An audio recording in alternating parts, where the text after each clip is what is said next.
tal, amigos? En esta ocasión vamos a hacer un pequeño análisis de lo que han sido los primeros actos de el Papa León XIV y de lo que yo creo, haciendo un ejercicio un poco especulativo, de lo que van a ser sus siguientes actos, su relación con Donald Trump, algunos actos a lo largo de este año y algunas posturas que yo me imagino que va a ir tomando. Esto simplemente es lo que acabo de decir, pues es un ejercicio especulativo. Puede que sea como lo comento, a lo mejor no, a lo mejor es diferente, no sabemos. Pero en base a lo que yo he visto, creo que esto por ahí podemos ir tomando este hilo. Y quiero también aclarar algunas dudas de gente que ha hecho favor de dejarme comentarios, ¿no? De que esperarían en el Papa pues una figura disruptiva, ¿no? Que llegara rompiendo lanzas y tirando el legado de Francisco a la basura. Esperemos que lo haga en su momento, pero quiero también comentar, bueno, las razones por las cuales él tiene que actuar con suma prudencia. Bueno, antes que nada quiero comentarles que, bueno, no sé si por ahí han visto algún video que surgió de una novela y una película que se hizo, creo que en 1996, hace casi 30 años, haciendo como una profecía, si ustedes quieren llamarlo, de lo que iba a ser un papa que iba a llegar de Estados Unidos. Pero yo tengo una obra mejor que esa.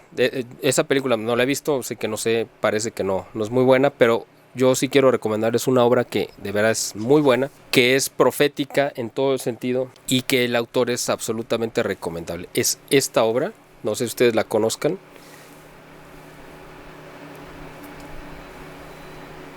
Es una novela que escribió este autor llamado Malachi Martin, un sacerdote italiano que después pues pidió su dispensa y dejó el sacerdocio. Era un sacerdote jesuita, es un sacerdote de Chicago que llegó al Vaticano al final de la Segunda Guerra Mundial y le tocó convivir con el Papa Pío XII y con Juan XXIII, con Pablo VI, con Juan Pablo I, bueno, pues lo que le tocó, y con Juan Pablo II.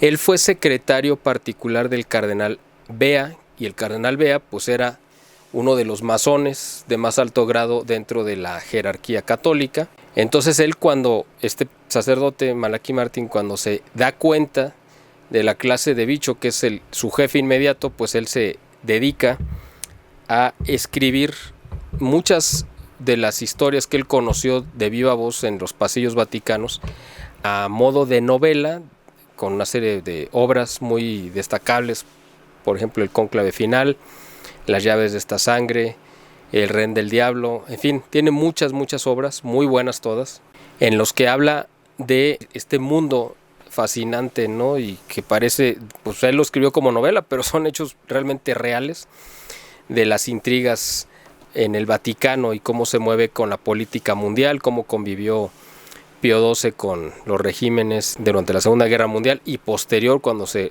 crea pues la cortina de hierro, y cómo trataron de mantener viva la fe católica en todos esos países que quedaron bajo el yugo comunista. En fin, en esta historia, en esta novela, que la vuelvo a poner aquí,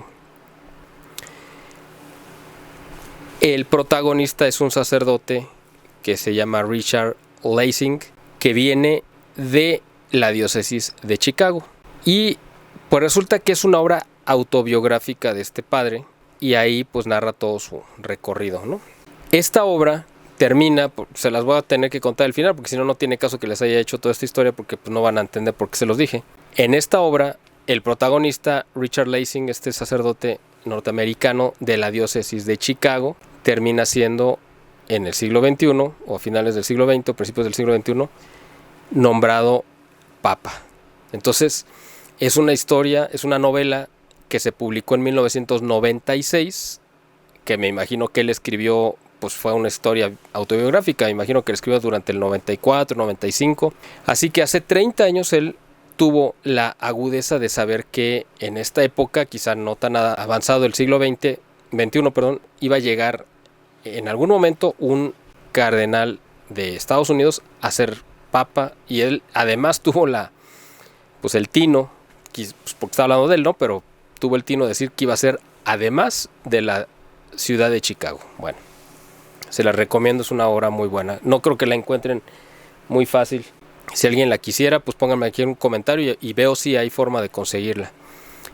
Es una novela muy buena. Bueno, sobre ya los actos que está haciendo el Papa León XIV, pues la gente quisiera, como ya mencioné en un principio, pues que rompiera lanzas con el legado de Francisco. Afortunadamente Francisco está ya muerto y bien muerto y muy enterrado, y esperemos que junto con él quede su legado. Así que el Papa obviamente tiene que moverse con toda la astucia y la prudencia de pues un filósofo agustiniano como es él, y con el cálculo de un matemático. Él no puede hacer actos arrebatados, no los va a hacer porque además no va con su personalidad, y además él sabe que está en medio de un nido de víboras, literalmente, que es lo que dejó sembrado Francisco. Entonces él, lo que ha ido haciendo en estos días, que yo lo he ido observando, que han sido pocas sus apariciones públicas, pero pues ya tuvo una misa con los cardenales, ya vi su homilía, tuvo un encuentro con los cardenales también el sábado 10 de mayo, donde pues se dirigió con ellos y también hizo algunas referencias. En todas las presentaciones o todo lo que él ha dirigido a los cardenales, pero pues sabiendo que hay un auditorio mundial escuchándolo y viéndolo, ha hecho estos guiños a un lado y al otro lado. Es decir, a todo el grupo de bergoglianos, ¿no?, que son los radicales de izquierda, liberales, que son totalmente cargados al proceso sinodal y que están, como fue Francisco, con la idea de destruir a la iglesia desde sus cimientos, de demolerla. Y por el otro está pues el grupo que están conteniendo esta bola de enemigos de la iglesia infiltrados, que son todos los cardenales tradicionalistas, conservadores, que están defendiendo la doctrina, la ortodoxia, etc. Entonces, él en todos hace guiño para los dos lados. La primera misa que celebró con los cardenales fue una misa híbrida, porque fue una misa no busordo, pero toda fue en latín. Es decir, eso, exactamente ahí la mezcla, ¿no?, de las dos, quedando bien con las dos partes. En el evento que tuvo el 10 de mayo con los cardenales, antes de empezar les pidió que rezaran en latín el Padre Nuestro y la de María. Y después se desbarató en elogios a Francisco, pero por el otro lado pues ha puesto a Cristo como el centro de su ministerio, su labor, y ha hecho comentarios pues bastante atinados en muchas cosas. Entonces él tiene que ir navegando, porque además hay que entender que él todavía no tiene literalmente el poder en sus manos. O sea, sí, pues es el Papa, todo el mundo lo respeta y lo toma como tal, está en la luna de miel y eso está bien, pero la realidad es que el poder, las cuerdas del poder todavía no las tiene él en sus manos. Las va a tener que ir tomando una por una y poco a poco. Se va a tardar muchos meses, quizá todo este año.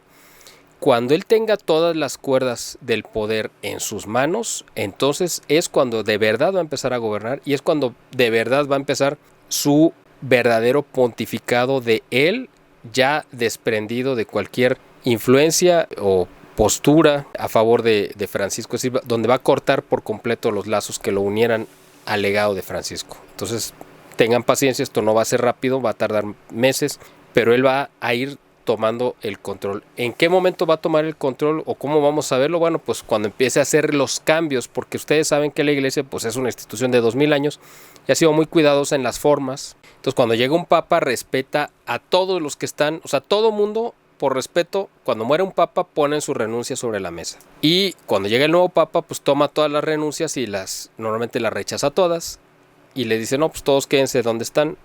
En lo que hace eso que estoy diciendo, tomar el poder, ya que lo tiene, entonces ahora sí empieza a cortar cabezas, a cambiar, pero el asunto no es simplemente despedir a la gente y echarla a la calle. Aquí en la iglesia no funcionan las cosas así, tiene que darles otro cargo y no puede bajarlos de categoría, es decir, salvo que fuera un castigo muy notorio, pero de lo contrario tienen que hacer como que los ascienden, aunque los asciendan hacia abajo. Esto parece contradictorio a lo que estoy diciendo, pero la gente que conoce cómo se mueven las cosas dentro del Vaticano sabe a lo que me refiero.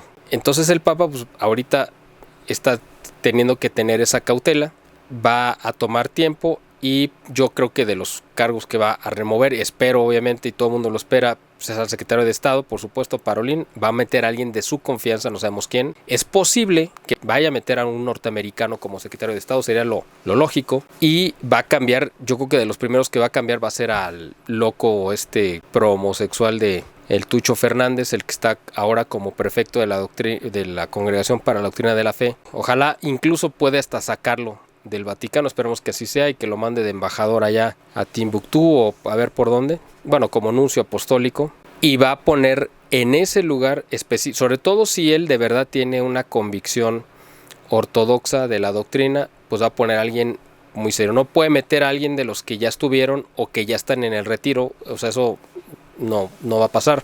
Es decir, si alguien cree que va a meter ahí al cardenal Robert Sara o a Mueller, que ya ocupó ese cargo, o a Burke, pues no van a ser ninguno de ellos. Va a meter a alguien que esté alineado con su manera de ver la doctrina, pero tiene que ser alguien pues joven, relativamente joven, y así va a ir moviendo los diferentes cargos, pero hasta que él tenga el control completo. Es importante también que en su coronación, por decir de alguna manera, tiene un nombre que ahorita se me fue el término correcto, pero pues antes era la coronación, pues ahorita ya no es, pero cuando inicia oficialmente su pontificado, va a ser el sábado 18 de mayo y van a ir jefes de estado de todo el mundo a acompañarlo. Entre los principales, el más importante pues es Donald Trump. Él va a estar presente, obviamente tiene que estar presente, y se va a reunir con el Papa. Me imagino que va a tener, yo creo, el Papa la deferencia de que sea al primer jefe de estado al que va a concederle una audiencia privada. Será lo lógico, lo natural, a nadie le extrañaría, es más, sería raro que no fuera así. Y la opinión adversa que haya tenido el Papa contra Trump cuando era cardenal, pues ya va a cambiar. Cuando era cardenal Prevost estaba registrado como militante activo del Partido Republicano. Votó en noviembre del 2024. ¿Por quién votaría? Si era republicano, me imagino, sería lo lógico que por el Partido Republicano. ¿Y quién era el candidato del Partido Republicano? Pues Donald Trump. ¿Simpatiza con Donald Trump? Pues aparentemente no. Incluso tuvo, parece que, desencuentros y tuitazos con J.D. Vance, el vicepresidente, por la cuestión migratoria. Pero eso era cuando tenía encima a Francisco y era su jefe inmediato. Ahorita ya es otra situación totalmente distinta. Y yo creo que se van a entender muy bien. Yo creo. Porque además son personalidades absolutamente disímbolas. Y eso puede ayudar porque todo lo que es Trump no es el Papa. Y todo lo que es el Papa pues no es Trump. ¿Qué significa esto? Que el Papa es absolutamente moderado, se ve muy contenido, muy analítico, no es absolutamente nada fantoche como era Trump y como era Francisco, evidentemente. Este Papa se ve muy ecuánime en todo. Entonces, cuando estos dos extremos se toquen, pueden ser. También yo creo que por eso, en parte, se repelían, aparte que tienen absolutas diferencias ideológicas en todo, Trump y Francisco, pero también su personalidad, pues eran demasiado. Los dos querían siempre figurar, ¿no? Y buscar el reflector. Bueno, pues acá el Papa parece que está en otro sentido, y entonces me parece que van a hacer una buena alianza, una buena mancuerna. Trump necesita al Papa y el Papa necesita a Trump. ¿Por qué se necesitan? Bueno, pues Trump lo necesita porque todos los conflictos que están abiertos, que no provocó él, pero que le va a tocar resolver, como es el conflicto de Israel con Palestina, el conflicto, la guerra de Rusia con Ucrania, lo que está sucediendo con con India y Pakistán, pero que tiene repercusiones en China, y otros focos de conflicto que Trump está queriendo resolver. Sería ideal que una figura neutral como el Papa, ahorita que está en esta luna de miel que ya mencioné, sea Donald Trump el que le permita, aunque él ya le avanzó mucho, que sea el Papa el que se lleve el reconocimiento de que fue él el que logró los acuerdos de paz entre Rusia, Ucrania, Israel y Palestina, la India y Pakistán. Eso beneficiaría mucho a Donald Trump. ¿Por qué? Pues porque pondría como la figura moral más influyente a nivel mundial al Papa de Chicago, nacionalizado peruano, pero sigue siendo norteamericano. Y eso le daría el mejor de los avales a Donald Trump para que el Papa, hasta cierto aspecto, pueda respaldar la agenda, donde tengan coincidencias, por supuesto, de Donald Trump. Porque el Papa no se va a oponer a que Estados Unidos sea grande de nuevo, porque es su país, es su patria, aunque ahorita él gobierna sobre todo la Iglesia Universal, pero evidentemente tiene un compromiso, como lo tuvo exactamente igual Juan Pablo II con Polonia, y por eso se alió con Ronald Reagan para tirar el muro de Berlín, es decir, la cortina de acero, destruir el comunismo y rescatar a Polonia de las garras del comunismo. Bueno, pues Estados Unidos para el Papa Prevost ahora será exactamente igual, tendría un compromiso con su patria, y si Donald Trump va en ese sentido, yo creo que él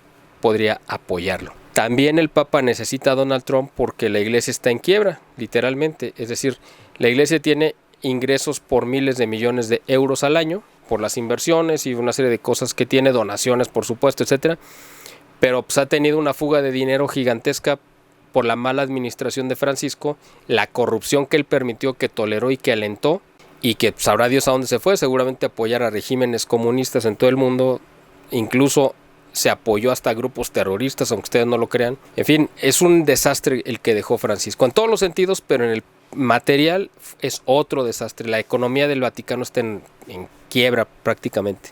Tienen un déficit de 50 millones de dólares, que ustedes dicen, bueno, para un país no es mucho, bueno, no es mucho, pero considerando que tienen tanto ingreso, pues sería ilógico que tengan pérdidas, o sea, no es lógico. Entonces, el que puede arreglar la situación económica del Vaticano, de la iglesia completa, pues es Donald Trump, porque va a llegar el 18 de mayo, va a llegar con la cartera abierta para apoyar al Papa, apoyar a la iglesia. Entonces, se necesitan mutuamente, se van a apoyar, y yo creo que van a ser una buena alianza. Otra cosa que yo creo que va a suceder posiblemente este año son los viajes del Papa. Yo creo que él va a tener una agenda no como la de Juan Pablo II, ni tampoco como la de Benedicto, porque Benedicto viajó poco, Francisco viajó más, y Juan Pablo pues obviamente se llevó el récord, porque además pues gobernó muchos años, ¿no? Yo creo que ahorita el Papa León XIV va a aprovechar que tiene el vigor y la energía y la salud para poder viajar, no se la va a pasar viajando por todo el mundo, pero yo creo que al menos este año posiblemente pudiera ser 5 viajes, posiblemente. Es una especulación mía, obviamente eso no lo he visto en ningún lado, me imagino que alguna persona por ahí lo estará comentando en alguna parte, pero yo calculo que va posiblemente a hacer 5 viajes. El primer viaje sería a finales de junio a Turquía, posiblemente sea su primer viaje. Ustedes dirán, ¿y por qué a Turquía si Turquía es un país musulmán? Bueno, pues porque a finales de junio se celebra, bueno, desde mayo y junio, en los 2 meses, los 1700 años del concilio de Nicea, que fue el primer concilio ecuménico realizado por la iglesia, precisamente en el 325, y bueno, sería una fecha fabulosa para que el Papa fuera a unirse a esta celebración, a festejarla, a celebrarla en el lugar donde se firmaron las actas, porque fue un acontecimiento histórico para la iglesia y es ligarse por completo a lo más, digamos, de lo más antiguo, no lo más, pero de lo más antiguo de la tradición del magisterio de la iglesia. Entonces yo creo que sería un acto increíblemente poderoso, ¿no? Que estuviera el Papa ahí. Eso a finales de junio, porque es la ventana de tiempo. Las reuniones del concilio pues fueron en mayo y junio del 325. Bueno, otro viaje que seguramente hará este año, seguramente, y yo creo que va a recibir la invitación el 18 de mayo, es para visitar pues, su patria, Estados Unidos. ¿Cuándo? ¿Quién sabe? Puede ser en julio, pudiera aprovechar para pasar allá el 4 de julio, quién sabe, no sé, pero puede ser en agosto o septiembre, yo no sé, pero yo creo que me imagino, casi lo apuesto que va a ir este año a Estados Unidos. Posiblemente este año, y entonces podría hacer, digamos, 2 en 1, sería viajar a Estados Unidos, pero en septiembre, cuando se reúne la Asamblea General de las Naciones Unidas. Ya ha habido varios papas, incluyendo Juan Pablo II, Benedicto XVI y creo que Francisco, que han comparecido, que han dado algún discurso frente a las Naciones Unidas. Posiblemente este sería el caso también del Papa Prevost. Ahora esa gira o esa visita, que es en Nueva York, pues la puede utilizar para hacer una gira por otras partes de Estados Unidos, donde seguro sería pues a Chicago, obviamente. Y yo me imagino que tocaría los 2 extremos, posiblemente también en la parte, no solamente donde hay más latinos y católicos, sino donde están los católicos tradicionales y los católicos liberales. Posiblemente, si es que fuera a Estados Unidos, me imagino que iría a California, probablemente a Los Ángeles. Me imagino que iría a alguna diócesis de Texas, posiblemente a alguna de Florida y quizá hacia el norte pues a Nueva York, pues porque estaría en las Naciones Unidas. Entonces yo me imagino que podría abarcar estas 2 giras, que sería como ir a hacer 2 visitas distintas a la ONU, una, y a Estados Unidos por la otra, pero quedarían en las mismas fechas. Eso sería muy importante porque le daría un impulso muy grande al catolicismo en Estados Unidos, y porque además él, como cardenal norteamericano, pues también está en medio de las 2 corrientes de cardenales que había en Estados Unidos, porque había los Cupich, que son los cargados a la izquierda totalmente, y otros no, o sea, había varios de la ala más radical bergogliana, y estaban pues también los más conservadores, ¿no? Que sería como encabezados por el cardenal Raymond Burke. Estos dos grupos son los que se pusieron de acuerdo para impulsar la candidatura del cardenal Prevost, para que fuera él la figura que, por su nacionalidad peruana, también obtuvo el apoyo de todos los cardenales de Hispanoamérica, seguramente, ¿no? Incluyendo quizás hasta los de España, porque tenía una raíz española ahí. Fue el candidato ideal, que juntó lo más positivo. Era el que podía unir estos puntos, porque él era un puente. ¿Y qué significa la palabra pontífice? Pues es puente, eso es lo que significa la palabra pontífice. Entonces él sí es literalmente un pontífice, o sea, es un puente que está uniendo las 2 alas totalmente divididas de la iglesia que dejó Francisco, rota por mitad la iglesia. Una de esas alas, pues sinceramente uno quisiera que mejor ni las unieran ahí, que los dejaran que se fueran, porque no representan de verdad ni la doctrina ni nada católico, son enemigos infiltrados, pero bueno, pues ahí están. Y también está atrayendo por el otro sector, ¿no? Bueno, ese es el otro viaje a Estados Unidos. Otro viaje que yo creo que sería importantísimo que hiciera, seguramente y casi apuesto que lo va a hacer este año, es a España. ¿Por qué? Pues porque España es una de las deudas que dejó Francisco. España, para Francisco, pues era un país, pues yo creo que despreciable por muchos sentidos. Él, en su visión de comunista, pues de antaño, ¿no? Y de izquierdoso, y pues ya saben todo lo que era. Yo creo que no sentía ninguna simpatía por España, a pesar de que ahorita España pues está gobernada por otro igual que él, ¿no? ¿Cuál es uno de los síntomas o signos que yo creo que por lo que podría ir a España? Pues evidentemente para impulsar el catolicismo que viene a la baja en toda Europa, pero que España sigue siendo pues quizá el bastión más numeroso junto con Italia del catolicismo en Europa. Ahí a España, pues una fecha ideal para visitarlo sería el 12 de octubre, el Día de la Hispanidad, sería yo creo que algo fundamental, ¿no? Bueno, se ha filtrado que en su cruz pectoral que utilizaba como cardenal tiene reliquias de San Agustín, que es el fundador de la orden a la que él pertenece, de la mamá de San Agustín, que es Santa Mónica, y de un beato español víctima de los republicanos, o sea, asesinado por los republicanos en la Guerra Civil de España. Entonces, yo creo que en su corazón está muy cerca España por esto que acabo de mencionar, y yo creo que será un país que él le daría la prioridad para visitar. Otro país que yo creo que va a visitar este año, pues sin duda sería Perú, obviamente, tiene muchos lazos ahí, y sería una visita a Perú, significa una visita a Hispanoamérica, ¿no? Que es lo que decía Juan Pablo II, que era pues como la reserva moral del catolicismo en el mundo. Ahorita quizá lo sea más África, yo no sé, bueno, en algunas partes de África, ¿no? Porque no hay muchísimos musulmanes, pero en muchas partes de África, quizá más hacia el sur. Un quinto país que quizá iría ahí, sí, no sé, no tengo idea, que eso sí sería algo increíble, sería si es que la guerra en Ucrania y Rusia la logra detener, posiblemente él podría ir a pararse en la frontera entre Rusia y Ucrania para firmar los acuerdos de paz y hacer una visita doble a los 2 países. Podría ser una visita de un papa a Rusia, ser algo casi que sonaría al tercer secreto de Fátima, ¿no?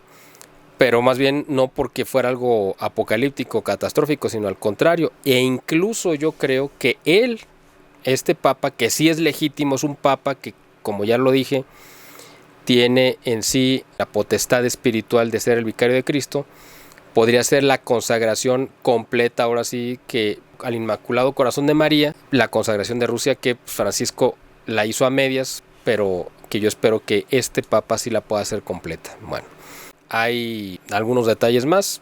El hermano del cardenal Prevost, ahora Papa León XIV, es simpatizante y activista de Donald Trump. Él vive en Miami, Entonces seguramente se va a convertir en el embajador más cotizado de Donald Trump para llegar a su hermano. Vive en Florida, es simpatizante de Trump, lo van a utilizar como medio de comunicación, sin duda alguna, va a ser un medio de comunicación no oficial, pero muy, muy confiable para Trump y la administración de Estados Unidos para hacerle llegar mensajes e iniciativas al Papa. También se ha corrido, ¿no? La información parece que comprobada de que en secreto el Papa, ahora Papa León XIV, antes el cardenal Prevost, celebraba dentro del Vaticano la misa con el rito antiguo, con el rito tridentino, porque tenía una dispensa de Francisco para que la pudiera celebrar en celebraciones privadas, no al público, sino privadas. Pero por ahí se han colado algunas fotos donde sí tiene gente ahí en las misas y sí está revestido con casulla y sí está celebrando ad orientem, ¿no? O sea, viendo todo mundo, viendo hacia Dios. No que el oficiante esté dando la espalda a la gente, no. Todos están mirando en la misma dirección, que es básicamente pues como se debe celebrar la misa. Bueno, a este Papa le va a tocar, como fue en el caso de León XIII, pues yo creo, eso es una cálculo, una previsión que yo hago, hacer algunas de las encíclicas que yo creo que van a marcar, así como fue Rerum Novarum sobre las cuestiones sociales, que ha tenido un impacto durante casi 130, 120 años, así como fue ese impacto que tuvo y que estableció las bases para la doctrina social de la Iglesia.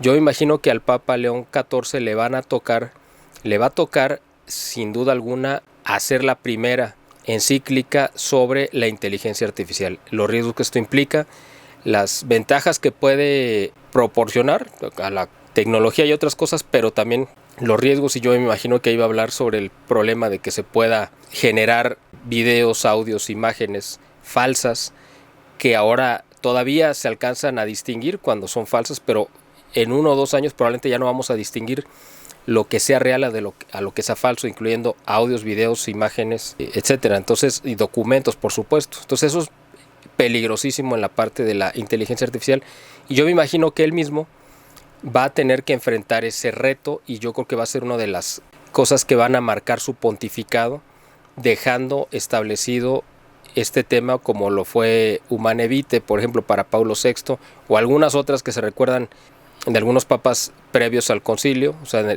durante el siglo XX, o pues algunas de Juan Pablo II, ¿no? Otra posible encíclica que le va a tocar a él hacer, o al menos un posicionamiento muy, muy firme, va a ser el tema del globalismo. ¿Por qué?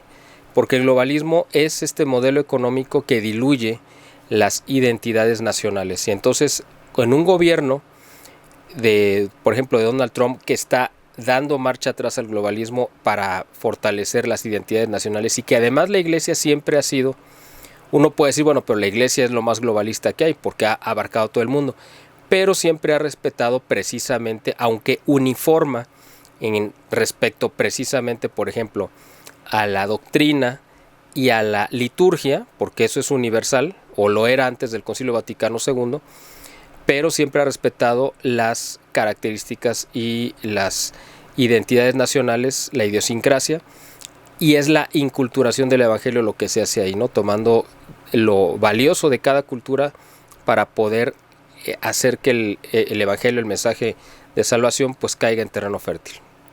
Entonces probablemente al Papa León XIV le va a tocar también establecer una doctrina específica de la Iglesia respecto al globalismo, los peligros que esto implica, y reforzar, sin duda yo creo, el tema de las identidades nacionales. Eso va a ser un tema muy interesante, muy polémico, porque Francisco pues iba en sentido contrario. Él sí era totalmente favorable a toda la cuestión del globalismo. Otra cosa que le va a tocar enfrentar al Papa va a ser el reto, digamos, de la Agenda 2030 de la ONU, al cual Francisco estaba totalmente plegado y era un impulsor convencido de esta agenda, y al Papa le va a tocar pues enfrentarse a esa agenda y va a tener que tomar la decisión si la avala o la combate. Esta agenda, que ahora ya se le cambió el nombre, ya se aventó un poquito más adelante para llamarse la Agenda 2045. ¿Por qué? Pues porque están considerando que Donald Trump, pues de aquí a final de la década, pues ya les echó a perder este proyecto y creen o calculan, me imagino, que ven que alguno de, ya sea el secretario de Estado, Marco Rubio, o el vicepresidente J.D. Vance van a suceder a Trump en el cargo y posiblemente van a ser otros 8 años. Entonces, por eso están aventando el balón hasta el 2045, hasta el 2045. De todos modos, aún en el 2045, aunque posiblemente, pues estamos hablando de 20 años, quizá este papa ya no va a estar, eso solamente Dios lo sabe, pero de todos modos le va a tocar enfrentarse a este proyecto del globalismo. Ahora, hay otro tema también que está reventando en Europa y que le va a tocar enfrentar al Papa. Es decir, fijar una postura de la Iglesia. Francisco ya sabemos que fue pues vamos a decir, un Papa, aunque ya lo dejé establecido en otro video, pues que ejercía solamente la parte administrativa y política, digamos, pero él fue un Papa ecológico, verde y pachamámico, para decirlo de alguna manera, es decir, pagano. Ahora a León XIV le va a tocar posiblemente dar marcha atrás. ¿Por qué? Porque esas políticas verdes de locura que apoyó Francisco de la mano de Angela Merkel, por ejemplo, en Europa, y de otros líderes, incluso de Macron, ahora pues están haciendo agua por todos lados, están reventando y tienen una crisis energética gigantesca en Europa que le va a tocar enfrentarla al mismo Papa. Ahora hay que ver cómo se relaciona, porque esto va a ser un tema importantísimo, cómo se relaciona el Papa con Giorgia Meloni, la primer ministro de Italia, que tenía pues un enfrentamiento constante con Francisco. Esto va a ser muy importante. Yo creo que van a hacer una buena mancuerna también, igual que con Trump. Y yo creo que el Papa va a regresar por esta característica fundamental de él como matemático y científico y un ser racional agustiniano en la parte también de su formación. Yo estoy convencido de que él va a dar marcha atrás a este impulso de las políticas verdes y racionales y va a impulsar un regreso a la cordura y al sentido común para que haya fuentes abundantes de energía que van a requerir pues las próximas generaciones. Entonces yo creo que ahí también vamos a ver un cambio, espero, o sea, simplemente ese sí es un deseo, no sé qué va a pasar, pero observando las características que hay y conociendo la formación que tiene, aun cuando venga de la escuela de Francisco, por si algo, pero es muy importante. Yo, por ejemplo, vi estos días un video donde él, cuando se estaba despidiendo de la diócesis de Chiclayo, creo que se llama, en Perú, donde él estuvo, estaba diciendo que pues él conoció a Bergoglio cuando Bergoglio era el arzobispo de Buenos Aires y él era el provincial de los agustinos, y pues que tenían desencuentros, ¿no? Que la verdad es que, aunque no decía que estaban peleados a muerte ni mucho menos, pero dijo que pues sí, que obviamente sí tenían marcadas diferencias. Eso está grabado en video, yo lo he estado circulando para algunas personas que lo quieran ver, y que él dice, él mismo, en este caso era el cardenal Prevost, dijo que cuando vio que a Francisco lo habían elegido papa en 2013, él dijo, bueno, pues ya con esto estoy convencido de que nunca voy a ser obispo. Esa declaración es muy importante porque estaba diciendo que le era tan reacio a Francisco Prevost que él dijo, pues ya nunca me van a nombrar obispo. ¿Por qué? Pues porque yo no le caigo bien a Francisco. Ya con el tiempo pues las cosas cambiaron en el sentido de que Francisco lo nombra o lo autoriza para que sea consagrado obispo y después lo manda a traer al Vaticano a trabajar con él hasta crearlo cardenal. Bueno, esto es importante porque no hay que perderlo de vista. Otro dato fundamental es que todas las oraciones y en las liturgias que ha participado en estos días, que apenas lleva 4, todo lo ha hecho, las oraciones, bendiciones, incluso la misa que celebró ante los cardenales en la Capilla Sixtina fue una misa en latín, aunque era Novus Ordo, pero fue en latín, y todas las oraciones y bendiciones las está diciendo en latín. En el rezo, por ejemplo, del Salve Regina que hizo el domingo a mediodía en la Plaza de San Pedro, hizo mención a estos 3 conflictos bélicos de los que ya mencioné hace unos momentos. Él tiene en mente esos acontecimientos y yo creo que por eso también va a tener que hacer mancuerna con Trump para ello. Vamos a ver, pero yo creo que es muy positivo todo esto que se está dando y la reconfiguración que está habiendo en el mundo. De hecho, hubo elecciones en estos días en Hungría. Se van a ir a una segunda ronda, pero es muy posible que ganen los candidatos nacionalistas que van en contra del globalismo y que están alineados con la visión del mundo que tiene Donald Trump, ¿no? Entonces, bueno, esto yo creo que también es muy significativo. Y otro dato importante, parecería menor, pero no lo es que el Papa regresa al Palacio Apostólico a residir ahí, como debe de ser, es la residencia oficial de los papas, y deja esta payasada que hizo Francisco durante estos años de fingirse muy humilde y vivir en el Hotel Santa Marta, o sea, en la Casa Santa Marta, que pues era mucho más costoso mantener al Papa ahí que si lo hubieran tenido en el Palacio Apostólico. Es exactamente el mismo caso, idéntico. Yo por eso hace varios años, hace no sé 5 o 6 años, hice un video para mostrar los paralelismos entre López Obrador, Andrés Manuel López Obrador, el presidente de México, y que fue presidente del 2018 al 2024, con Francisco. Los dos eran populistas, comunistas, de izquierda, de la izquierda rancia, y pues hicieron un gran daño donde estuvieron. López Obrador fue el peor presidente que hemos tenido en la historia de nuestro país, y Francisco pues ha sido el peor papa que ha habido en muchos siglos, seguramente en la historia de la iglesia. Entonces esa austeridad fingida era más costosa que si hubieran vivido como debía haber sido. López Obrador decidió no vivir en la residencia oficial de los presidentes, que se construyó en 1934-35, que estaba en el corazón del bosque de Chapultepec, para mudarse, según él, por ser muy sencillo, y se muda a un palacio virreinal que abarca pues miles de metros cuadrados en el corazón de la Ciudad de México. Para que él pudiera vivir ahí, se hacían un gasto mensual de más de 6 millones de pesos en mantenimiento para que el señor pudiera vivir ahí, muy humilde según él, ¿no? Pero pues es la misma austeridad ficticia con la que vivió Francisco, porque él también tuvieron que hacerle adecuaciones que costaron miles de euros para que el señor pudiera vivir aparentando una humildad falsa en Santa Marta. Entonces lo más lógico es que regrese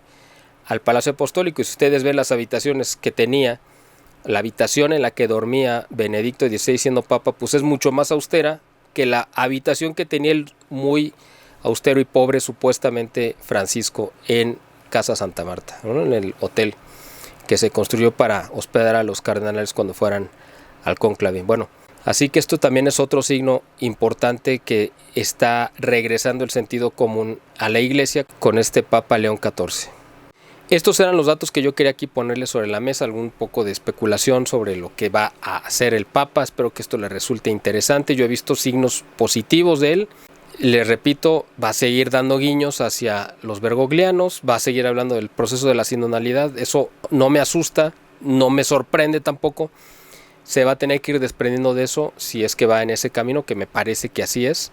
Y lo va a ir haciendo, es astuto. Yo, si estuviera en su lugar, haría exactamente lo mismo, obviamente. Porque si él hace actos de romper de manera radical con el legado de Francisco, suponiendo que él de verdad lo quisiera hacer, pues le pueden aplicar el mismo final que le dieron a Juan Pablo I. Entonces no queremos eso, obviamente. Vamos a ser prudentes, tener paciencia. Yo sé que estamos en el tiempo de la impaciencia, donde todo el mundo quiere que las cosas sucedan en el momento, pero pues hay que cultivar la virtud de la paciencia, hay que pedir mucho por él. Sobre todo, a usted no le gusta este Papa, pues pida por él. Lo que quiera, pida por su conversión, por lo que usted quiera, pero si no le gusta, pida por él. Para mí es un Papa legítimo, simplemente es lo que quiero que quede también asentado. Y vamos viendo que de esto que yo estoy aquí comentando, que se cumple, vamos viendo, vamos a ver en el futuro.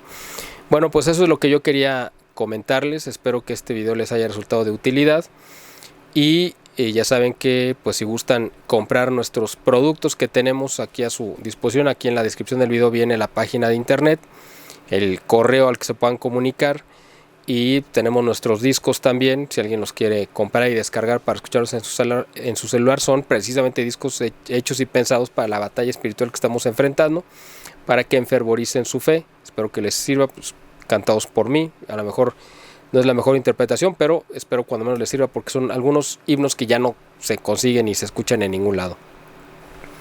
Himnos religiosos, cantos dedicados a Cristo Rey, a Santa María de Guadalupe, algunos cantos cristeros, himnos eucarísticos, etcétera. Bueno, pues ahí ustedes, si tienen oportunidad de verlo, ojalá que les resulte de interés. Y también viene pues, nuestro número de cuenta, por ustedes desean hacernos algún donativo, que les vamos a agradecer mucho. Esta labor que estamos haciendo, pues lo hacemos con mucho gusto, pero pues siempre le tenemos que poner de nuestro dinero, y el dinero sale a veces de estas otras actividades que nos permiten sobrevivir, pero que también nos impiden poder hacer este ejercicio de tener estos videos más seguido. Entonces es un círculo vicioso. Si ustedes compran nuestros productos, nos ayudan a mantener esta actividad, pero pues también requiere tiempo y atención. Pues les agradezco como siempre el favor de su atención y espero verlos pronto en un siguiente video.